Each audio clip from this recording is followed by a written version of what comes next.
Well, thank you all for joining us today. My name is Krista Haringa, and on behalf of the Alaska Tribal Resilience Learning Network, I would like to welcome you today.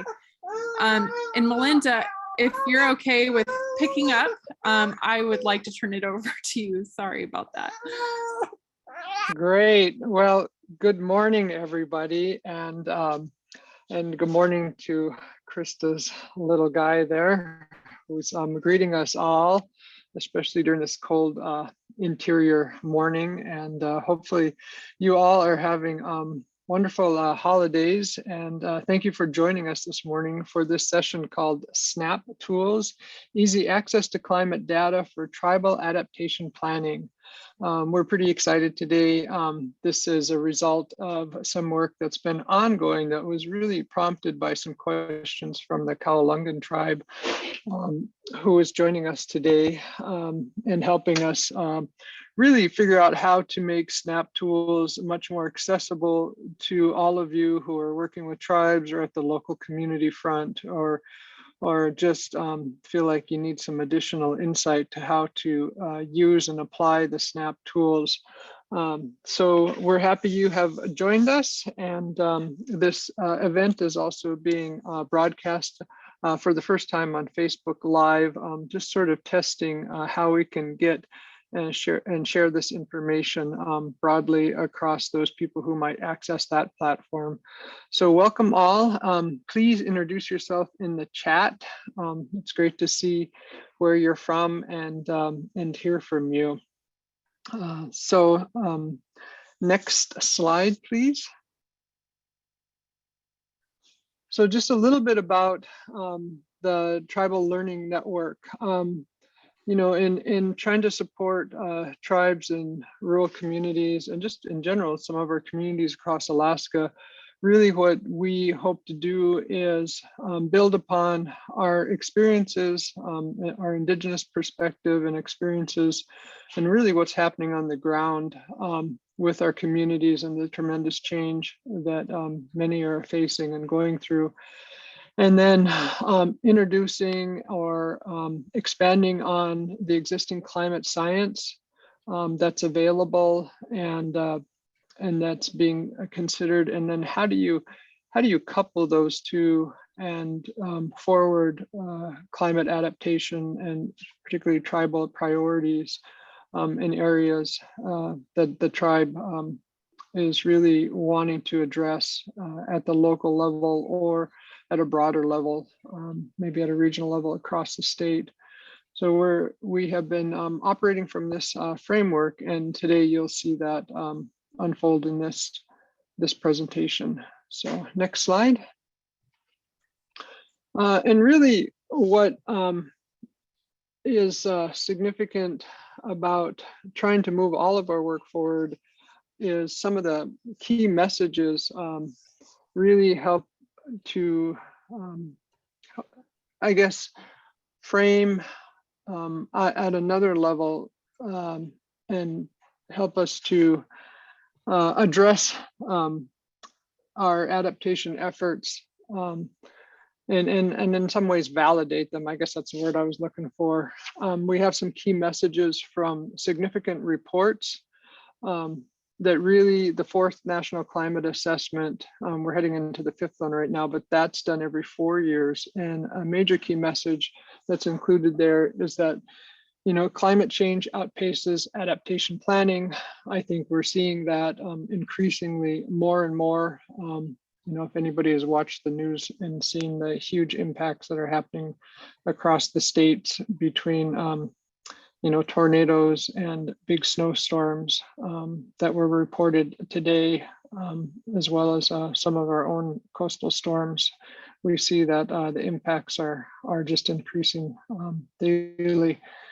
From the recent State of Tribe and Climate Change report, you'll see that, you know, locally relevant and regionally specific information is understood, is needed to understand local climate impacts and to develop solutions that incorporate local, traditional, and Western knowledge for holistic solutions. So our own tribes are saying, that we need to look at our own knowledge system as well as include Western knowledge to really portray what we might be dealing with on the ground and to address it. And then again, real recently, the Biden administration put out a memorandum. And this is, in my mind, real significant that it's coming out at the top level of this country, recognizing that indigenous traditional ecological knowledge is recognized for its importance for promoting environmental sustainability and responsible stewardship of natural resources through the relationships between humans and natural systems. So again, just the emphasis on our own knowledge and how significant that is. So today's overview of the session includes a highlight from the Cowalunga Climate Adaptation Plan and Approach. We'll also be looking at how to utilize the SNAP climate tools, and we'll get an overview of those tools, and then discuss strategies for integrating climate tools and adaptation planning. Really, how do we apply this information? So I'm really happy that we have Shayla Scheisnikoff, who's going to kick us off with this session. So unless I missed anything, Krista, I'll turn it over to Shayla.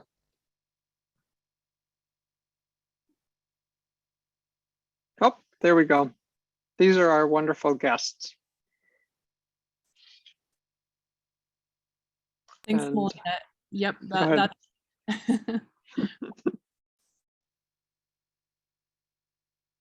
All right, hello everybody, good morning. My name is Shayla Scheisnikoff, and I'm the Resilience Coordinator at the Cowalunga Tribe of Unalaska out in the Aleutian regions. And I just wanted to apologize to you guys all. I don't have my video shared because of connectivity issues, and I don't want any frozen video to take away from the information shared today. So bear with me on that. So like I said, I work in the environmental department with the Cowalunga Tribe. I'm currently working on my degree in environmental science and marine science through Western Washington University. But I have the privilege of continuing to work with my tribe as I try to earn this degree. And my boss, Chandra Poe, she's the environmental director, came to me with this project of climate adaptation planning and asked me if it's something that I would be interested in, sort of taking on with her. And I definitely was interested, but my first question was, what is a climate adaptation plan? And I think, just hearing the name of a climate adaptation plan, the idea of it is pretty obvious, but I wasn't sure, what are the requirements that we have to put into this? Is there certain information or formatting that's required? Things like that. And so my first step sort of in this process was to review other climate adaptation plans that already exist from other tribes to sort of get an idea of what they did with it, the approach they took, the things that they included. And what I quickly realized is that these plans are very customizable, and they can be built to fit your community as they should, which was really great news to me. And it worked out for us to sort of use it as a roadmap. And what I mean when I say that is that it sort of paves the road for our future projects and our future grants that we seek out and funding sources that we're looking to in regards to the changing climate and how we want to address that. And in the end, I think this plan sort of is a token of our resilience. In a changing climate, we're seeing lots of changes and we're struggling in many ways, but jumping ahead of these things and trying to plan for the adaptation is a key to continuing to steward these lands as we have for thousands and thousands of years. And so oftentimes I like to turn to our Unangan values to sort of remind myself, why are we doing this work? What's the big picture? And I've shared some of those values on my slides today. And I'll go ahead and share these ones with you here. We have Tuman Tanach Aglisachtkin, take care of the land, and Tuman Alagoch Aglisachtkin, take care of the ocean. All right, next slide, please. Okay, so moving into our approach. We really wanted to move into this plan and make the document something that, you know, belongs to the community, belongs to our people. It's not just like a document that we're throwing together just to do it. It's something that, you know, we want to represent the people, because these are our lands and our waters, and the Unangan people are the first, you know, to notice when there's changes and when something isn't right. So really, what does our community need? What does our region need? What concerns are there, and how do we prioritize those concerns? And how do we address this? Like, you know, how do we get that information? And even though I am a tribal member, I am from the region and this island, I didn't feel comfortable anyways, you know, representing everybody and being that single voice. So through talking actually with the Aleut community of St. Paul Island, who has done this before, we decided to pull together a working group. And that's something that St. Paul Island has done. And that the working group essentially sits down with us and goes through the concerns, make sure that we're putting things into this plan, you know, that our tribal members are concerned about, things that they want to see happen. What's the work that they want to see the tribe doing in order to mitigate some of these issues that we see arising? And I will say also that we built it into our funding to be able to pay this working group. And I just wanted to point that out, because I feel that oftentimes Indigenous people, they're not paid for that intellectual labor when it comes to Indigenous knowledge. So we wanted to do it the right way and be able to compensate these people. And we meet quarterly, and quarterly is kind of rough. It's worked out for us to where we're super flexible with our schedule, because we do have a small working group of only 5 members. So we really try to, you know, set the schedule so it fits in for everybody. And so far that's worked in really well. And then just again, to bring us back to the Inangan values, Usugalich Awakun, we are working together. Next slide, please. Okay, so now we have this working group, we're starting this document, we're working on adaptation planning, and we sit down and we talk about, you know, what are we worried about? What should we be planning to adapt for? And here I have on this slide a couple of concerns that we have. And of course, there are many more that are going to go into this plan, but here are 3 just as an example. The first one is the salmon runs. And I think, you know, the concern can go across to all salmons, but in particular, I think our biggest concern is the red salmon, the sockeye salmon. Within the last few years, we've been seeing really low numbers on the red salmon runs. And that's a pretty big concern for us, because we rely on this fish pretty heavily as a means of subsistence. And when they stop showing up in the abundance that we're used to, you can imagine the type of impact that that has on a culture as a whole, really. I mean, it's not just about eating the salmon for us, it's the whole process that's, you know, become somewhat of a ritual, going out and harvesting and then processing and then sharing and eating. So it's this whole bigger thing that's really really one of our top concerns for a lot of people in our community. And then moving next, invasive species. We haven't been impacted by invasive species as badly as some other communities in Alaska and across the United States, but it's been something that's on our mind.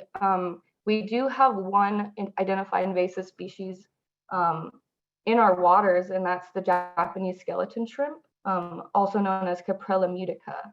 And so this presence just sort of brings us to question what's to come as the waters get warmer, especially with our location. Our location is very strategic as far as shipping goes. We have a lot of vessel traffic for shipping, and then also our port is like the biggest export for seafood in the nation. So we have lots of ships coming in and out of our ports.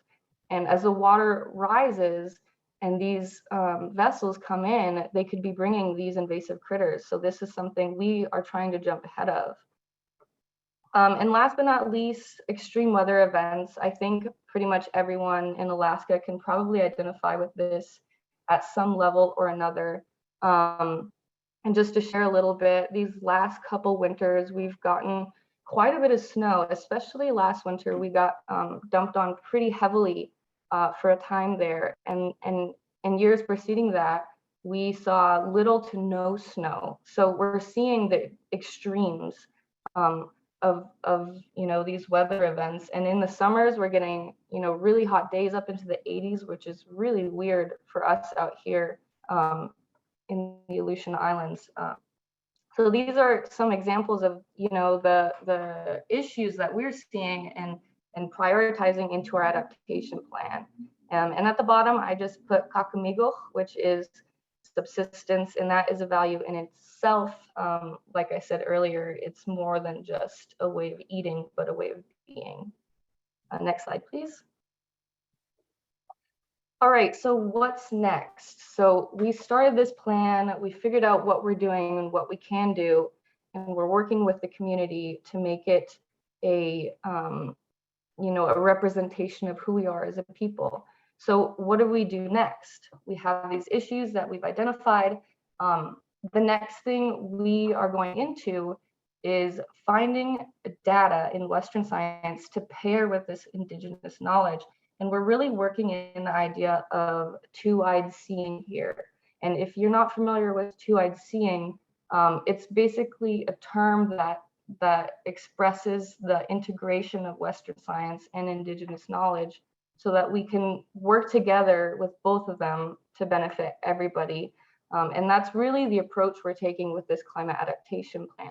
So what we did next was trying to figure out what's out there. What data do we have on our community and our region as a whole? And then how can we use it in our adaptation plan? And what we found out and what we already kind of knew was that for Alaska and Dutch Harbor, there's really not a lot of data out there for us, which is somewhat of a shock considering how important we are to the rest of the world in the fishing and shipping industry. So even sometimes the simplest baseline data, we just don't have it. And that's a concern that we need to work into our plan as well. That's all a part of it. But what we did find was SNAP, and this is the Scenarios Network for our Alaska and Arctic Planning. So we heard about these guys and we looked at their website. But as someone who's not super familiar with the tools, we didn't really know what to do with it. So we set up a call with these guys and started the discussion, explained what we're doing, explained what our concerns are, and said, how can you help us? How can we work together on this? To integrate this data into our climate adaptation plan. And Mike and Nancy, who will be sharing after me, were super helpful in trying to help us achieve what we needed. And they did share some of these awesome tools with us that we are working on putting into our plan as we speak. We're still in the process of creating this plan, and we're actually just got to the section that we call changing conditions. So that's a very data heavy section of our plan. And we were really happy to work with these guys on not only figuring out what we can put into our plan, but also making these tools and this data more accessible for people like us who are using it for tribal resilience. And so thank you to Mike and Nancy, and also Melinda has been a great help, Melinda Chase. And as we continue this process, we continue to work together. I think that that's like one of the biggest values that the tribe has learned to use more efficiently, especially, with this last year or so with the pandemic. We are just really trying to work together. It's a value that we continue to turn to, and I'm really grateful that we get to do that here in this work. And just to bring it back again to our Nungan values, we have this one here: Aniklan Nigin Akagen Anganging Kulingen Akuch Gumal Gakuch. And that's for the generations that we don't see yet, for their time here. And that is, the big reason that we're doing this. So thank you everybody for letting me share. I'm going to pass it on to Nancy, I believe. Thank you so much, Shayla. I have learned so much from working with you and working with others on this call, and I realized I was learning new things while listening to you speak. Thank you for sharing some of those values that you had at the bottom of your slides. And I was particularly smiling and realizing there was something that meant something more to me about the idea of two-eyed seeing, which was not an expression I had heard before. It just happens that I can only see out of one eye. I was born that way. It's fine, works out fine in my life. But what I realized is that for me, especially, I need to borrow someone else's vision to have two-eyed seeing. And that felt meaningful to me, thinking that what we're trying to do here is something that truly cannot happen without bringing together people and learning. And so I'm just deeply appreciative of that learning, and hopefully what we can contribute from here at a university is helpful within the context of what's being done on the land. And I was also thinking about that privilege and gratefulness. I mean, I can have my camera on here because we have really good internet. Most people have their cameras off. Things are a little more jumpy. I was also thinking in terms of the quote about future generations, that it's although it's a challenge for Krista to be participating with a little person, it's also really delightful, and it's a good reminder of maybe part of why we're all trying, why we're all doing this. So all that being said, the slide, I can, in a moment, I'll switch over to being the person sharing the screen, because I'm going to do a little bit of a live demonstration of some of the tools, the climate tools that Shayla referred to.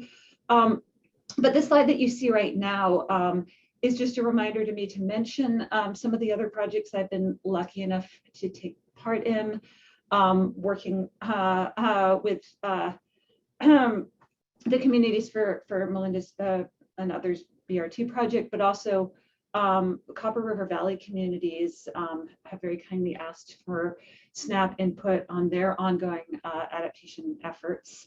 The most recent monthly phone call with their consortium, their group, was yesterday. I've been listening into all those calls, contributing when I can, but again, learning a lot as they go through a planning process, very similar to what Shayla was describing, talking through, bringing people together, talking about changes they're seeing, what that they've seen, what their biggest concerns are, and then when possible, how climate data might play into that. We've got Iliamna and Igiugig communities that are obviously on Lake Iliamna. The Igiugig Village Climate Change Adaptation Assessment, you see here, again, I was really lucky to get to work with that community, but also Anchorage and Fairbanks. And part of my message, I guess, with this slide is that although there are obviously huge differences between what the municipality of Anchorage wanted out of a climate adaptation plan versus the village of Igiugig, there are also similarities, because it always has to start with bringing people together and talking and listening and understanding what people are concerned about, what people have seen, what people know. Because I don't live in Anchorage either. in Fairbanks, even though I do live here, I still might be very unaware of what some people's concerns are about what's happening, what they need to know, and therefore connecting that to data in a way that would be meaningful to them. Let's see, if you could go on to the next slide, Megan. I think Mike was going to briefly talk about this, but this is kind of a schematic overview of some of our tools that I'm going to then jump into talking about. Mike, did you want to say something now about these, or do you want me to take that? Yeah, no, I'm happy to take this one. Hi, my name is Mike. I'm the science communicator for the SNAP, for the Scenarios Network for Alaska and Arctic Planning. And this was just an attempt for us to show the breadth of our tools and how many of them exist on the website, and also to clarify a little bit who they are often built for, and so what you can expect when you go into them. So on the left, the higher up a tool is, the more technical it is, and basically that means how how much more likely you are to get an output that's primarily a table full of numbers, or that requires quite a bit of technical understanding to get into some of the numbers that are being displayed there. The precipitation projections for Alaska infrastructure is a very cool tool, but it was built for engineers at the Alaska Department of Transportation, so it's built for them and their needs. And then also from left to right, so our most broadly applicable tools. I think the first one Nancy's going to dive into is the community charts tool, which covers over 3,000 communities, all the way over to some of our more regionally specific tools, like our Sea Ice Atlas, which is only relevant to sea ice communities, a tool built specifically to address the needs of Northwest Territories communities, or tools that are specifically about airports. So this is just kind of a broad understanding when you dive into the tools, when you go to that page, how these things are going to differ. But Nancy's also going to show you that they're very similar often. So once you've seen one, you'll start to see some patterns that help you understand more of the other tools. But yeah, I think Nancy's going to dive right in now. Sure, I'll take over the screen sharing now. See if I can do this correctly. Okay. Yes, I think I've managed to seize the screen sharing, and I should be able to do a little bit of a live demo, hopefully. So as Mike said, I'm gonna take you on like a quick tour right into some of our tools, and hopefully you're still seeing. There's a little bit of a risk with this because I'm on the screen live and I'm not able to see the screen share and the live screen at the same time. But I had gone ahead of time, and I put in a community that had been mentioned by someone who is here. And you can choose any community you want from this drop-down menu.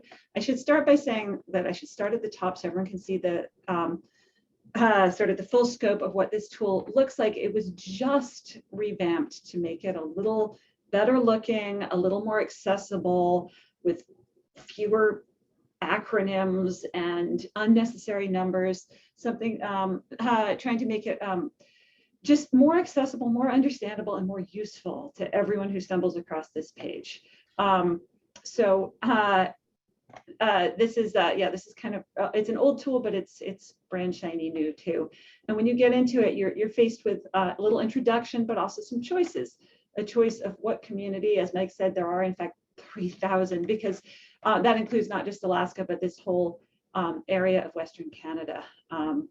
And as everyone is aware, just because there's some artificial political boundary at the edge of Alaska, that doesn't mean that the land thinks that there's a difference there. So we're really proud to be able to represent communities, including many, many First Nation communities on the other side of that boundary. And when possible, we've tried in this new version to include traditional names or multiple names in parallel for all those communities. So then you're faced with some choices. Do you want temperature or precipitation?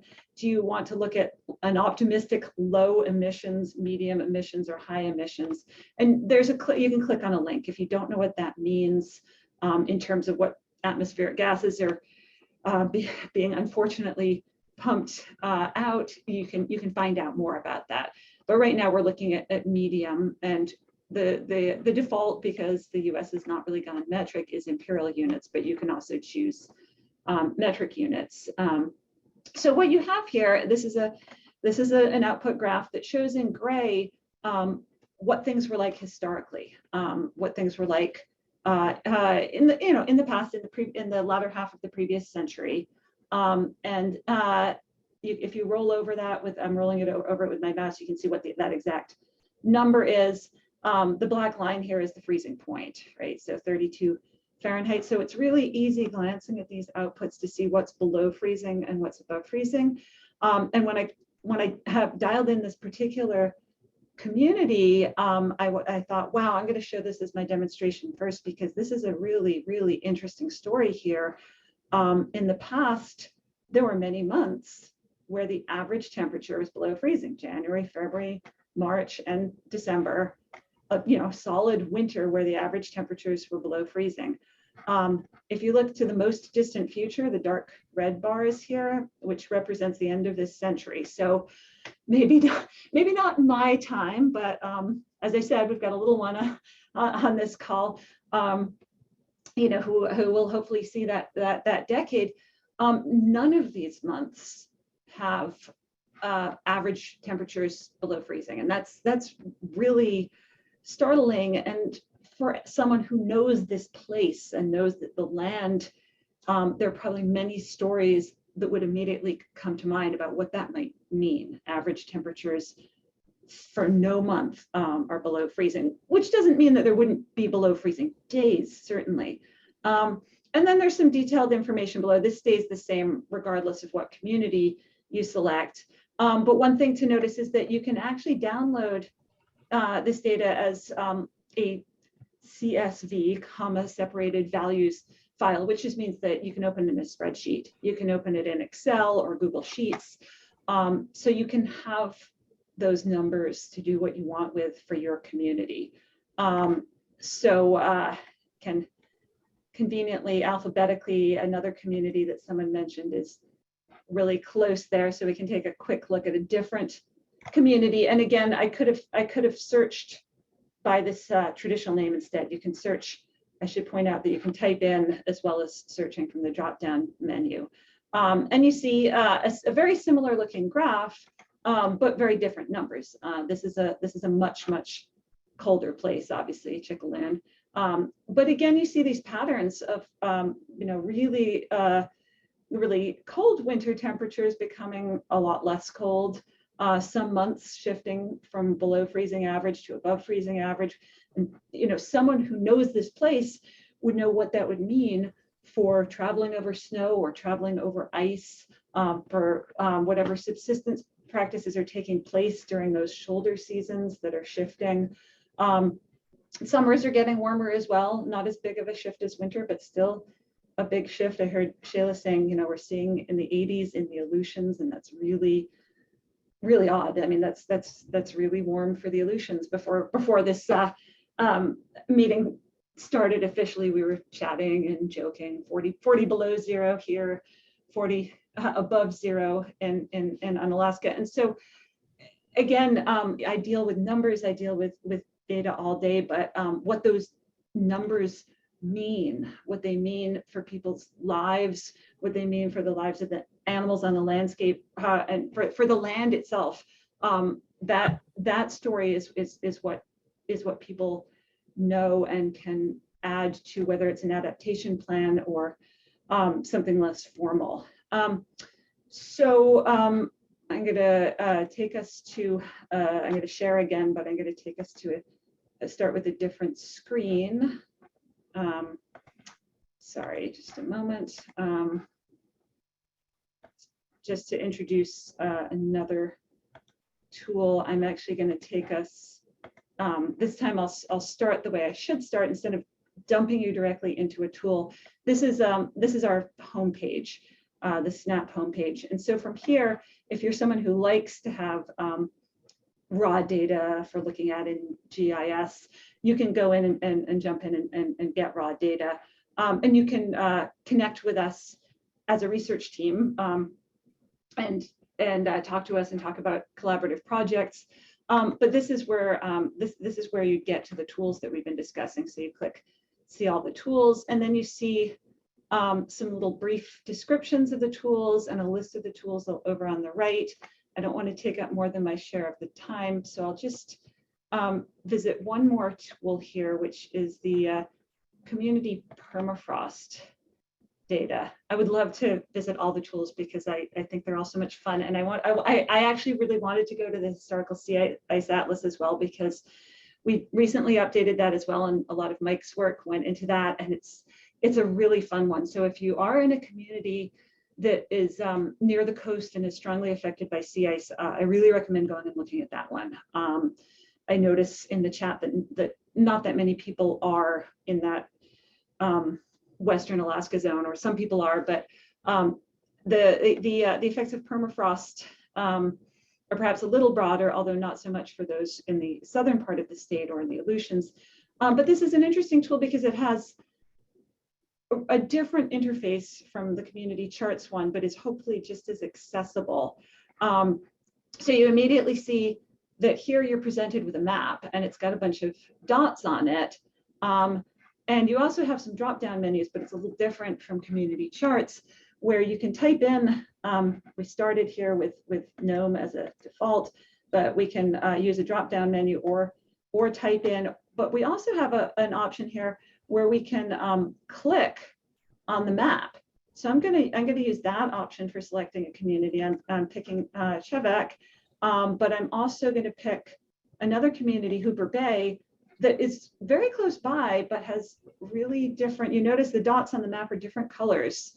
And those dots that we're looking at right now represent risk level from changes in permafrost due to climate. So risk factor is kind of a combined factor based on, and I'll show you, we've got massive ice, thaw susceptibility, So for example, if I switch the map, now we're looking at thaw susceptibility, you notice that places to the south here are gray because they don't have risk of thaw because they don't have permafrost.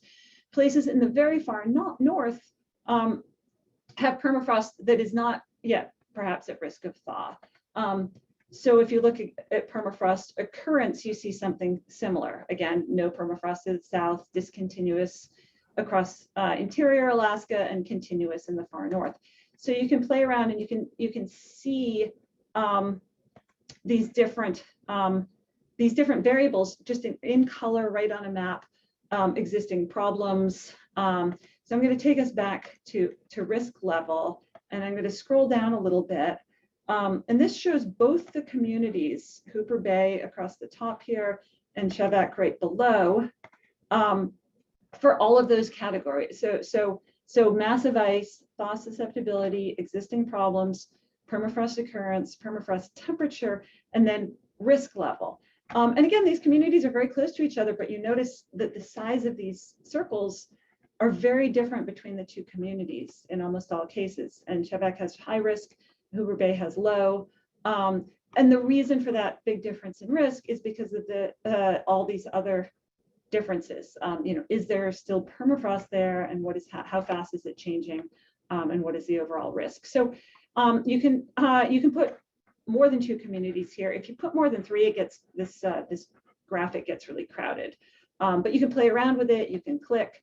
You can see what happens if you pick somewhere that obviously doesn't have permafrost, and it gives you a nice line that says none, none, none, none.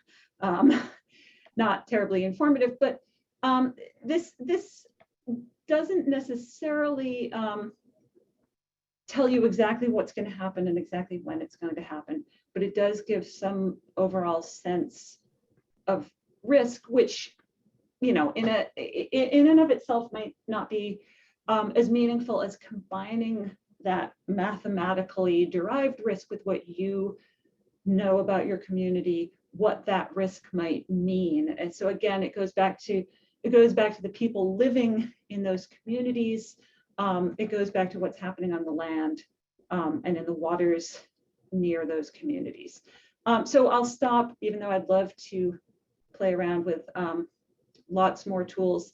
But again, a commonality between the tools is that you can always scroll down and find out more. We try really hard to explain what the heck we're talking about, and to make it really clear where this information came from, where the numbers came from, and how certain or uncertain these projections are. And the thing that's projected about climate change is, of course, dependent on models. And the models are built with the best available knowledge about how the atmosphere and how the oceans and the heat is recirculated around the Earth and all the rest of that. But there are always uncertainties because how humans, all 8 billion of us, is it now, are going to behave or not behave ourselves in coming decades is an unknown. And to some degree, some of those complex variables of heat recirculation at the global level can be very difficult to predict too. So there's always uncertainty. We try to explain all the technical terms, things like mean annual ground temperature and so forth. But we also try to communicate and connect with you, with others who might be able to help inform these tools and tell us how to improve upon how we share information. So this is a fantastic opportunity for us. I'll stop sharing my screen because I think I'm way over time. I'll stop there and go for it, Mike. Sure thing. So we're just going to return to the PowerPoint on slide 15. Like I said, my name is Mike. I'm the Scenarios Network for Alaska and Arctic Planning Science Communicator, and we're would someone like sorry, I wasn't sure. Is someone else going to go back to sharing this screen? Cool, perfect. Sorry. So on slide 15, once again, we have this huge array of tools, and when the Tribal Resilience Learning Network and SNAP kind of got together and started to realize that we were seeing very similar questions being asked about the tools when we're approached about tribal adaptation planning. And if there was a way that we could start to answer some of those questions that get asked a lot in a way that helped make these tools a little bit more approachable. So could we build, for lack of a better word, an on-ramp, right, onto these tools that help orient you and explain some of the core functionality, the core steps of going through the process. And this was really great. It was amazing talking to Shayla in depth about how we're approaching things, kind of questions, processes, talking to Nancy, who stepped through these a bunch of times, and then considering what changes could be made in the tools and also what changes could be made outside of the tools in order to ease this process. So if we go to the next slide, we realized there were 3 key points that needed to be clarified. The first one was that often communities are coming with very practical questions about species, about resources, about timing of natural processes that are really important, but that we don't have key data on. Like, our data is not about that specific question. So the first question is, how do we turn practical questions into questions that these data tools can answer? And that's a guided process that just is once you've done it once, it can be easier to do again. And then the second point was just navigating the tools, just having a guide. How do I step through the tools? How do I take these graphs and these charts and these numbers that the tools spit out, and how do I put them into a report? And then the final one was how to recognize when a tool isn't capable of answering your questions. And we ultimately settled on building out a video series so that in a couple of minutes, you could answer any one of these questions. You could step through all 3 of these and get kind of a crash course in how to use these tools for tribal adaptation planning. And those videos are currently in various stages of review and being built, but I do have a little bit of a treat here. But so essentially the first one is a guide of Eric Reimers here, the consultant and climate resilience coordinator from the Native Village of Ilyamna, and Nancy stepping through the process of taking very practical nuts and bolts community questions and turning them into data questions, so that the tool can provide some feedback, some of that, the other eye for that two-eyed seeing that Shayla mentioned in the first round. The second one is a little bit of myself stepping through the tools very clearly about how to work with them, how to understand, for instance, these scenarios, these pathways into the future that these tools present, and how to understand and conceptualize them, internalize that, and use that to get the data you want. And then the last one is kind of like the first conversation, but between Shayla from Alaska and Nancy as they step through a question that our tools can't answer. Some of we don't have all of the data for all of the things everywhere. And so how to recognize when your question might be outside of the realm of something that SNAP currently has data on. And there's a couple of different things that can happen there, either plugging an individual or community into another group that has that data, or just admitting that we don't know. So that's something that scientists have to be able to say. So if we go to the next page, I've got a little clip so you can see what this current in-edit process looks like. Go ahead and play that.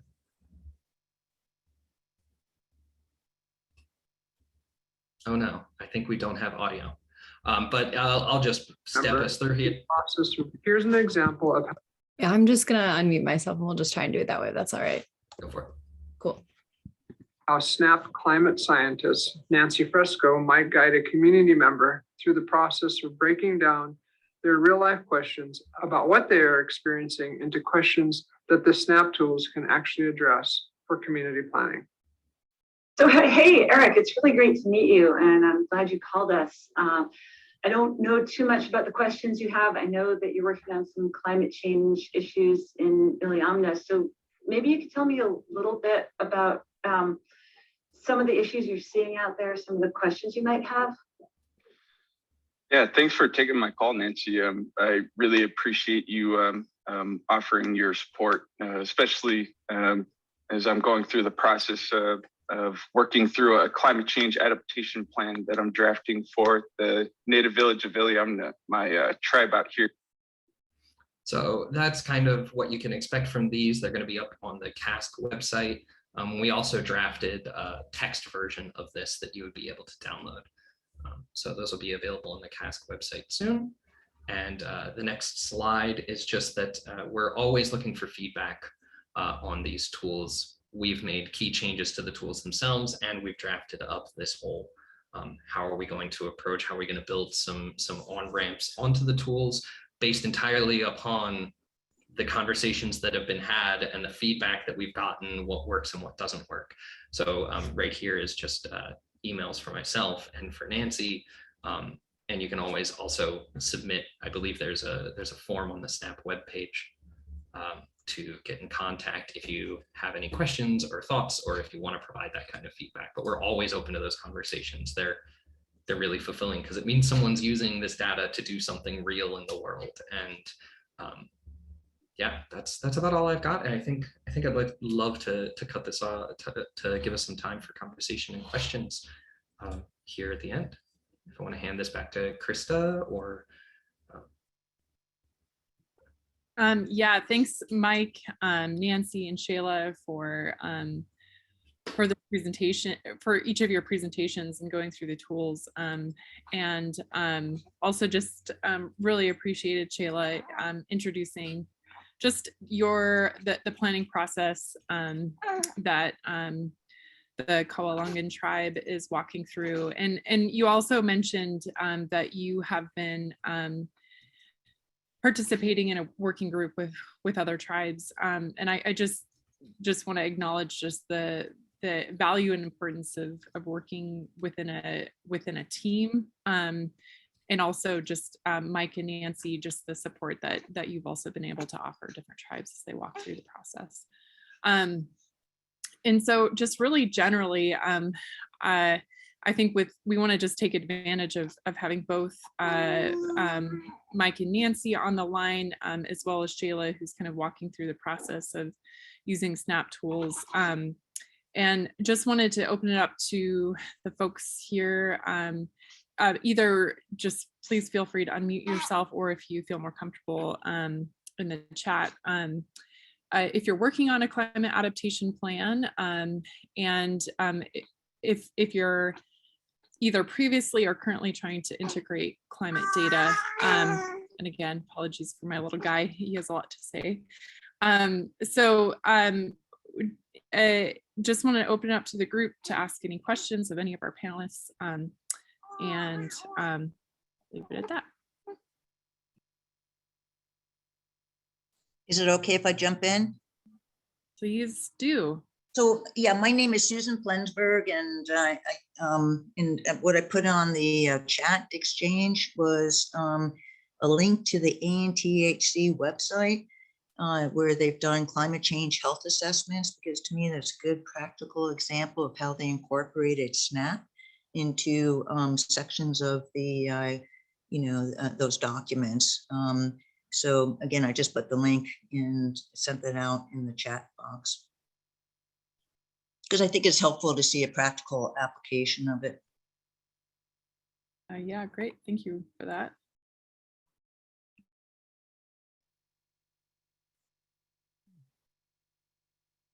I'm seeing really interesting questions in the chat here, and I know some of them are coming from the live stream and some were typed in the chat. I'm perhaps not doing the best job of keeping up. Someone asked about sea level rise. Unfortunately, we do not have a tool for that. As I said in the chat, it's complicated because in some places, due to the melting of glaciers, that weight of the glaciers removed from the land is actually causing the land to rise, which makes the sea level effectively go down. And then in other places, there's more typical sea level rise.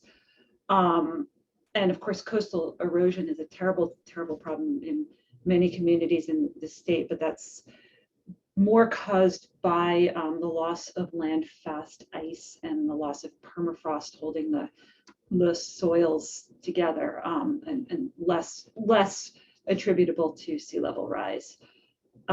Someone else asked about forest and vegetation die-offs in the Matsu Valley.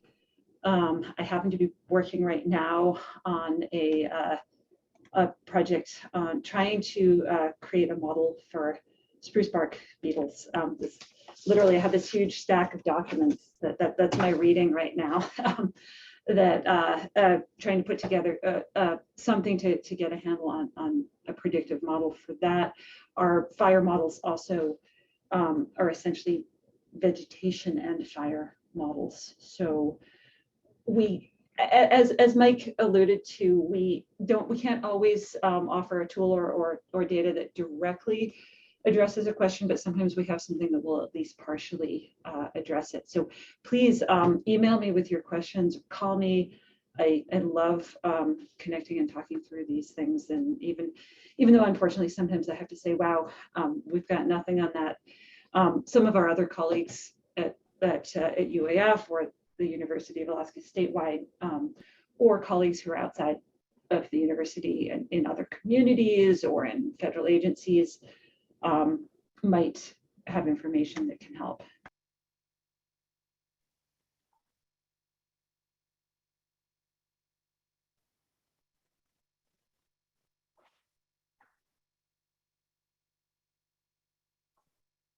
Yeah, and thanks, Kendra. I see your comment that you think that NOAA has a sea level rise map with predictions, and finding the link for that. Appreciate it.